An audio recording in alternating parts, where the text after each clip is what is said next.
les représentantes des femmes, mesdames les coordonnatrices, mesdames, messieurs, membres de mon cabinet, cadres et employés du MCFDF, distingués participants, mesdames, messieurs.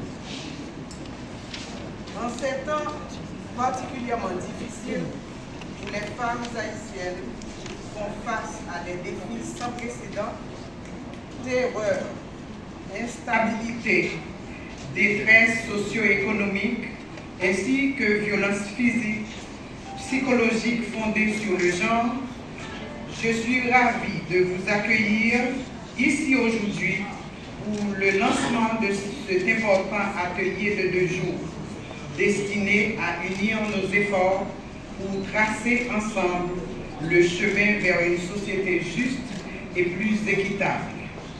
Cet événement marque un tournant décisif, insufflant un nouvel espoir pour l'avenir du ministère à la condition féminine et aux droits des femmes, ainsi pour celui des femmes et filles en Haïti. Au cours de ces 2 jours, nous avons l'occasion unique de traduire en action concrète les grandes lignes de la feuille de route adoptée par le nouveau gouvernement de transition en juin dernier, conformément à l'accord historique du 3 avril 2024, signé par le Conseil présidentiel de transition.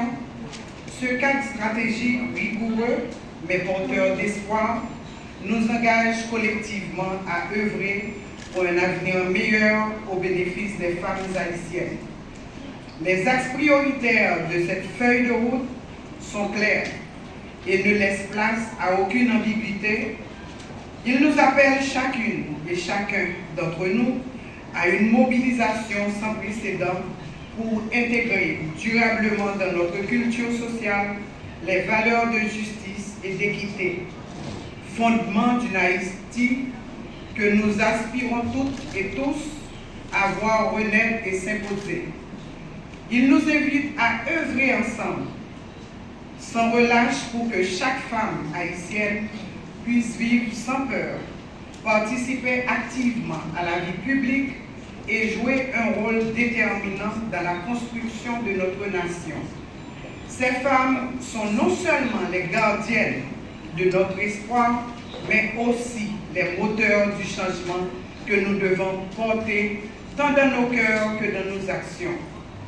Guidés par cette vision porteuse de changement, notre engagement envers l'autonomisation des femmes, leur sécurité renforcée et leur pleine intégration dans les sphères économiques et politiques dépasse aujourd'hui le simple devoir pour devenir une mission essentielle, nécessitant d'approfondir notre réflexion sur les priorités sectorielles du ministère et de concrétiser cette réflexion par des projets tangibles capables d'améliorer véritablement les conditions de vie des femmes et filles en Haïti. Dans cette perspective, il est impératif que notre ministère poursuive avec détermination et rigueur l'établissement de programmes d'éducation et de formation professionnelle pour les femmes et les jeunes filles dans chaque coin de notre pays. Ces initiatives visent non seulement à renforcer leurs compétences, mais aussi à leur offrir les clés de leur émancipation économique, leur permettant de briser les chaînes de la dépendance et de se sentir fièrement comme des piliers de notre société. Par ailleurs, nous devons redoubler d'efforts pour garantir la protection des droits des femmes et des filles, particulièrement celles qui sont les plus exposées aux violences de toutes sortes. Le renforcement des législations contre les violences basées sur le genre, ainsi que la création de refuges sûrs pour les victimes, sont des actions indispensables que nous devons mener de front. Pour réussir ce pari, il est crucial que chaque membre de notre équipe s'approprie de cette feuille de route, en saisisse l'importance stratégique et se mobilise activement pour sa mise en œuvre. Ensemble, nous avons la responsabilité de bâtir un avenir où les femmes haïtiennes pourront vivre dans la dignité, en toute sécurité et accéder à des opportunités économiques réelles et significatives. Je tiens à exprimer ma profonde gratitude à ONU Femmes pour leur engagement constant à notre côté. Leur expertise et leur soutien sont des piliers essentiels dans notre démarche. Et je suis convaincue que notre partenariat, renforcé au cours de cette retraite, portera des fruits durables pour les femmes et filles de notre pays.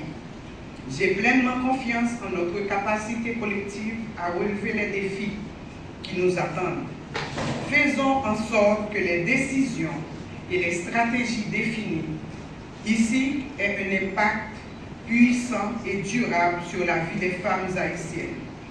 Je vous souhaite à toutes et tous une retraite productive et remplie de succès. Je vous remercie.